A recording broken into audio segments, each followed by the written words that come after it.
everyone, and thank you for those of you who are here in the Politico pub in person, and of course those of you following online.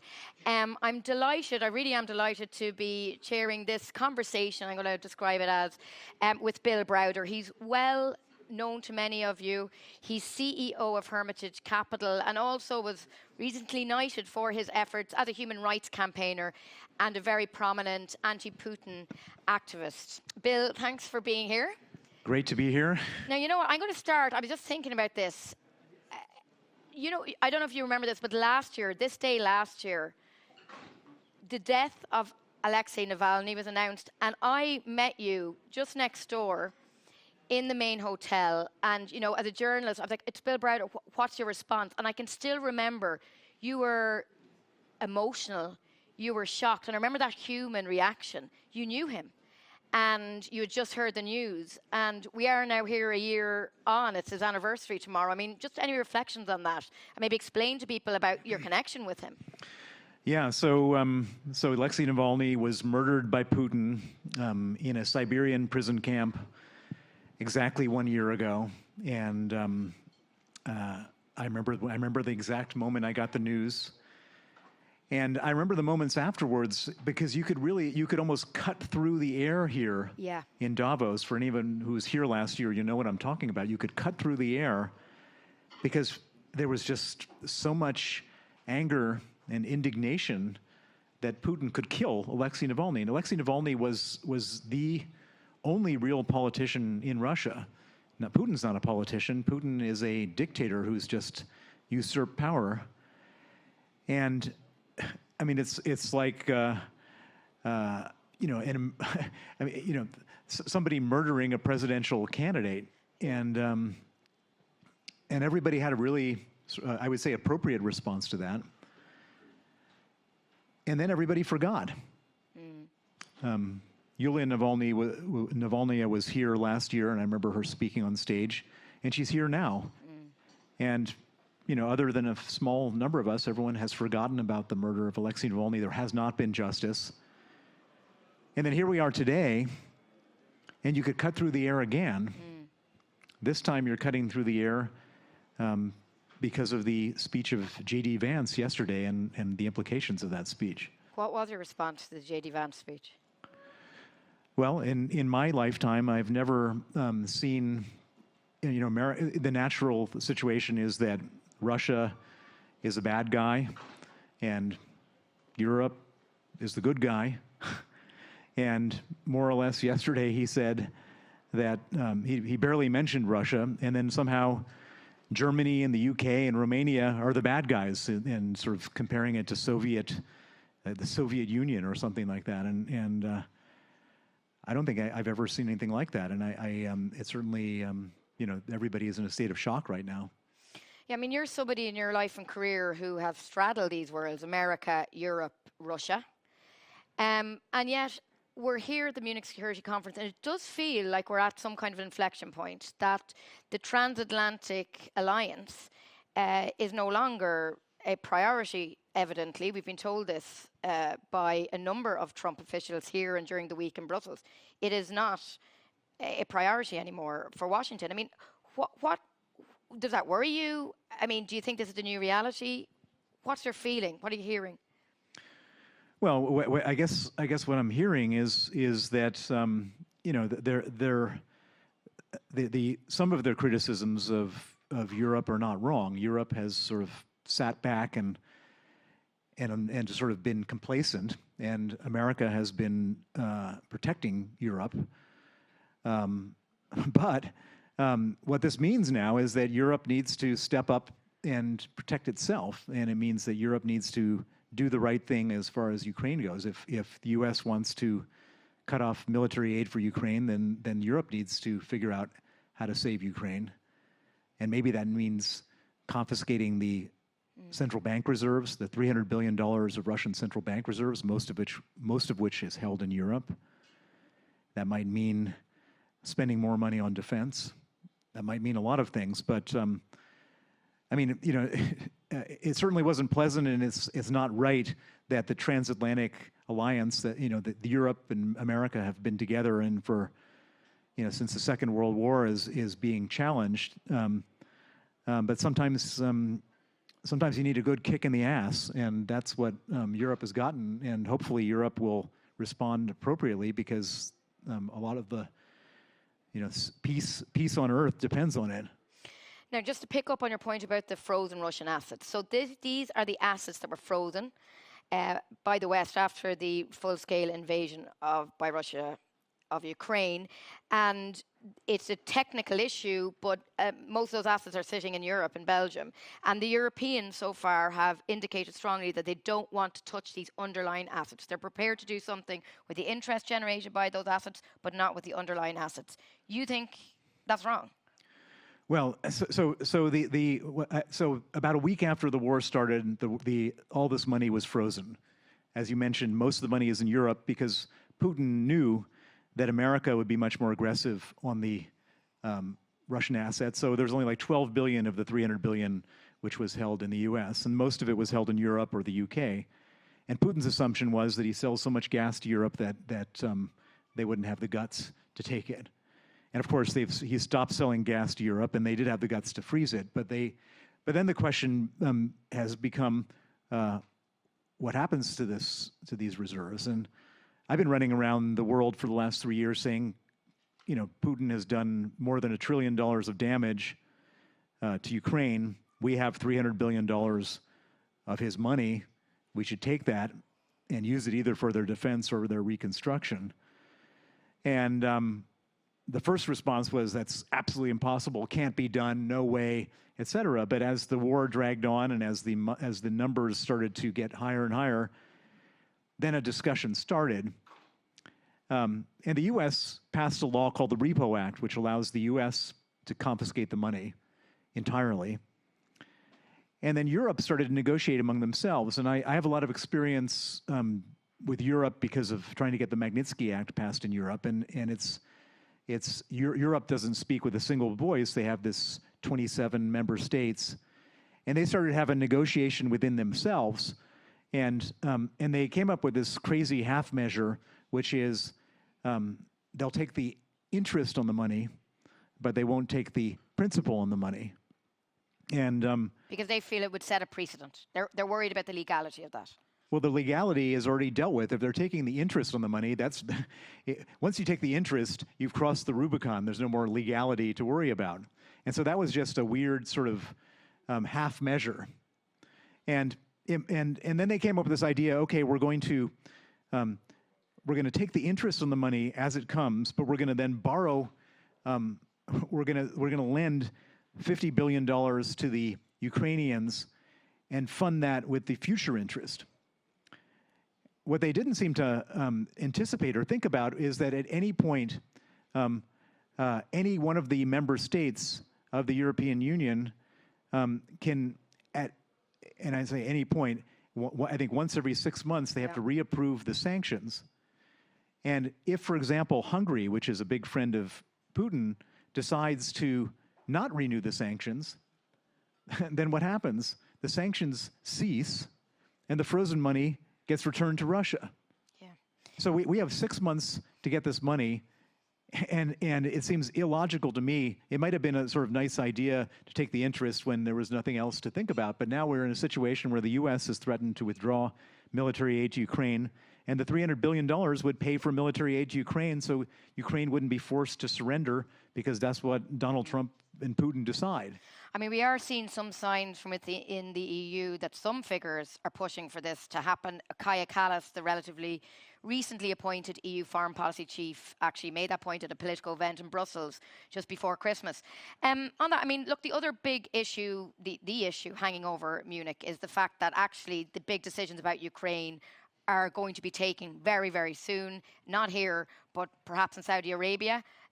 With Trump suggesting there's going to be a meeting between himself and Putin there. And we're hearing early reports that maybe officials are going to meet there as early as next week.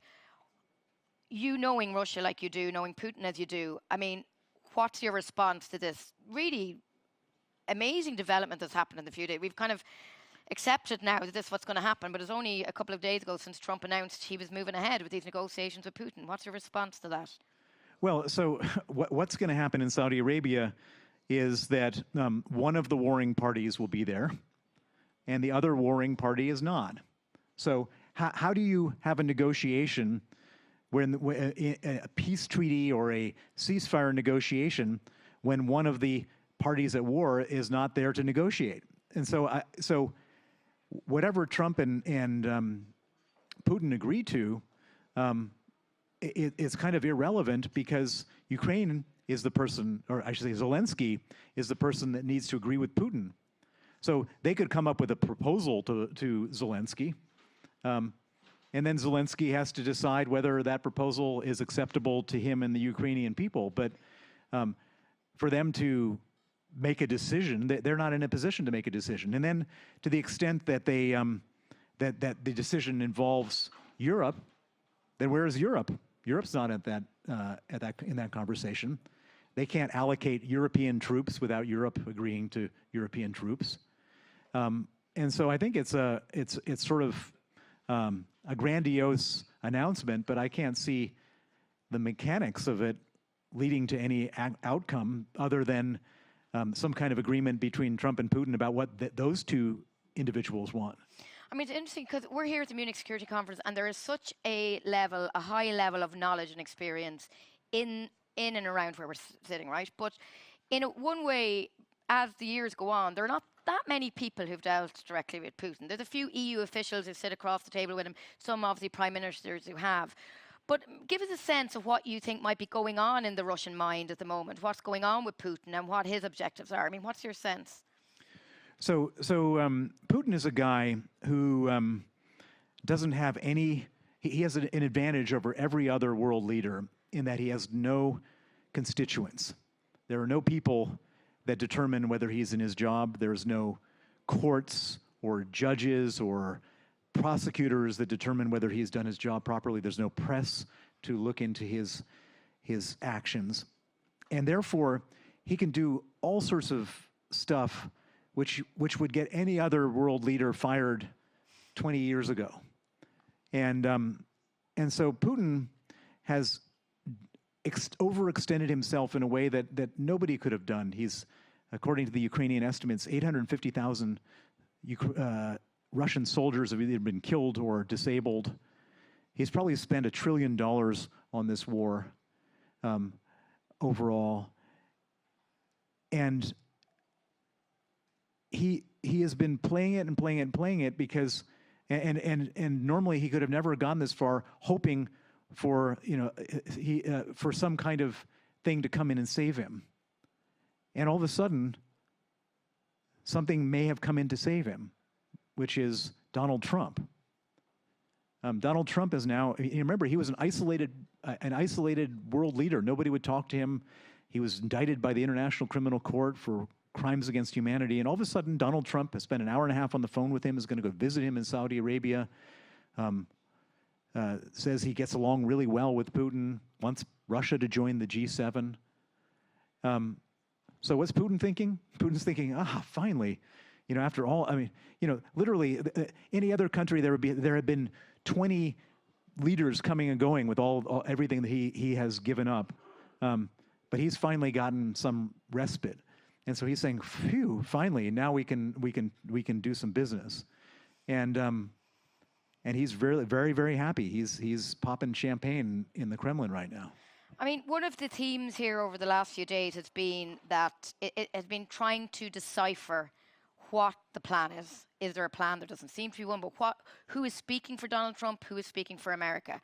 And we've heard from several members of the Republican Party on this stage, on the main stage, who've been kind of excusing the US position, and some have been saying it's only a few weeks. Donald Trump likes to kind of make a fuss, but let's see. I've heard that from a lot of European officials saying that's what they're getting. Some have contradicted Donald Trump completely. We heard Senator Wicker, for example, here yesterday saying that he didn't agree that Russia should be readmitted to the G7. He called Putin a criminal who should be in jail. But do you think that there's culpability here or accountability for the Republican Party generally? It's their president. He's in power. A lot of the Republican Party are here, and yet they're kind of just, going with it. And America has decided to take this route. The White House decided to take this route of some people have called it appeasement, but some people, what we know, is direct negotiation with Putin. Should there be some blame here put on the rest of the U.S. establishment?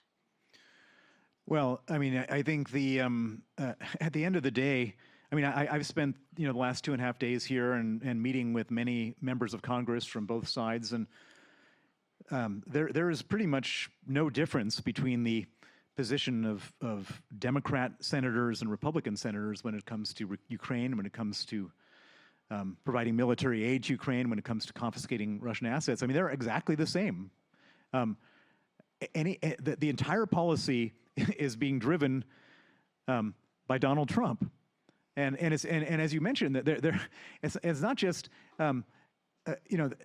so their position. There was a press conference like an hour ago. Lindsey Graham and Sheldon Whitehouse, a Republican and Democrat, using exactly the same language, calling for the confiscation of the central bank reserves. And then you have all these different people inside. Secretary of Defense, his national security advisor, his special envoy for Ukraine, either publicly or privately saying different things. And then you have people saying things one day and then saying something different the next day. Mm. And so it seems to be that there is actually, I don't think that there's. It kind of feels like they're making this up on the fly. It's not like they've spent years wargaming this out to figure out what they're going to do and all the different things and getting their communications lined up. It seems like they're just doing it shooting from the hip and seeing what happens. So finally, I mean, what would you say if you were advised? I mean, what do you think may happen next, or what Ukraine and Europe needs to do? I mean, we are entering this new phase. Negotiations are starting. What kind of advice, as somebody who's dealt with the Russian state in so many ways, and most people will be familiar, but maybe some people aren't, about your own experience at the hands and your advisors, your advisor who was killed, who ended up dead. What would you say to Europe now and Ukraine at this moment? Well, what I have been saying, what I say to every single European foreign minister and every single European member of parliament, and I've been saying this clearly and regularly at every single meeting I've had, is that if Donald Trump wants to force a horrible deal on Ukraine and by extension on Europe, what is his leverage for doing that? His leverage for doing that is cutting off military aid for Ukraine. What should be the response to that threat? And the response is very simple, which is that we have $300 billion sitting there. When I say we, I mean the Europeans. If the Europeans confiscate that money, then the threat of withdrawing U.S. military aid for Ukraine is no longer leverage to force surrender of Ukraine. And therefore, I don't know why anyone is talking about anything else at all here in Munich other than how do we get this money confiscated so that that threat of a premature, horrible surrender is off the table. Okay, Bill Browder, thank you for that, and thank you very much for your thoughts at this very, very pivotal moment we feel we're living through. And obviously we've had so much news emerging and still emerging here from Munich at the Munich Security Conference. So thanks very much for joining us. That wraps up our official programme for today here in the Politico pub, but we will be showing, very importantly, we're going to be shifting gear and we're going to be showing a football match here with the local team at Munich. Our German hosts here in Munich, of course, are very keen on their football. So that will be happening here, and we're going to be socialising, talking, unwinding a bit here in the Political pub over the next few hours. But this isn't the end. Tomorrow morning, we're going to be back here at 9:30 a.m. on this stage. The full team of Politico reporters will be here to deliver a debrief on the Munich Security Conference. So make sure you're here for that in the morning. And then we will also have a range of speakers here tomorrow. So be sure to stay around this evening and come back and join us tomorrow morning. Thank you for your attention.